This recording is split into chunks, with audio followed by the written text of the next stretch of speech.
Bonjour tout le monde.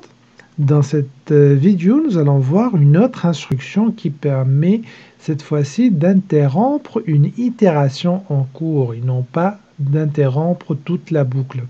Cette instruction, elle s'appelle continue. Sa syntaxe, elle est identique à celle du break, c'est-à-dire vous mettez continue et vous mettez un point virgule après.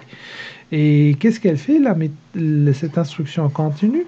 Elle permet d'interrompre l'exécution de l'itération qui est en cours et de passer à l'itération suivante. Donc elle ne provoque pas la sortie de la boucle, mais elle provoque l'arrêt de l'itération courante et de passer à l'itération suivante.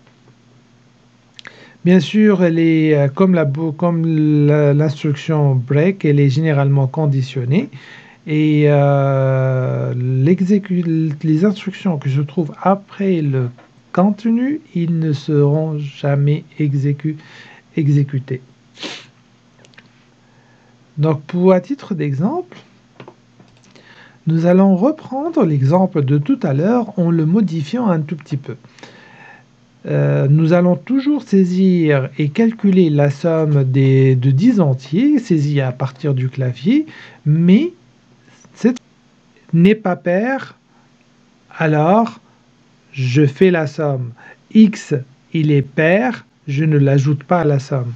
Donc, je vais écrire quoi? Pour savoir si X il est pair ou pas, donc le reste de la division par 2 il est égal à 0.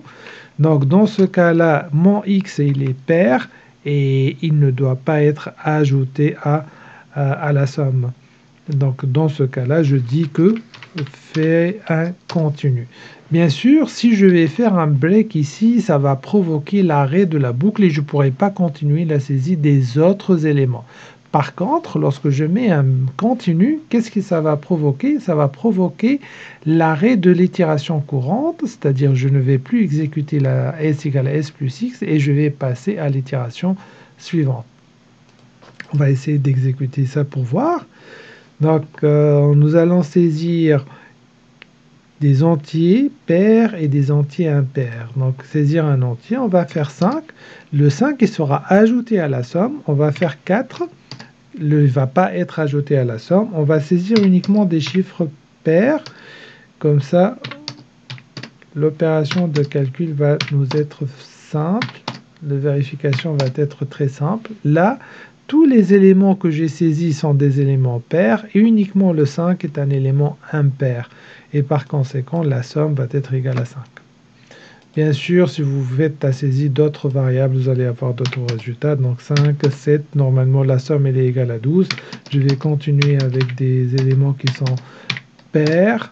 Et je vais rajouter un autre élément qui est impair, le 9. Et la somme va être égale à 21.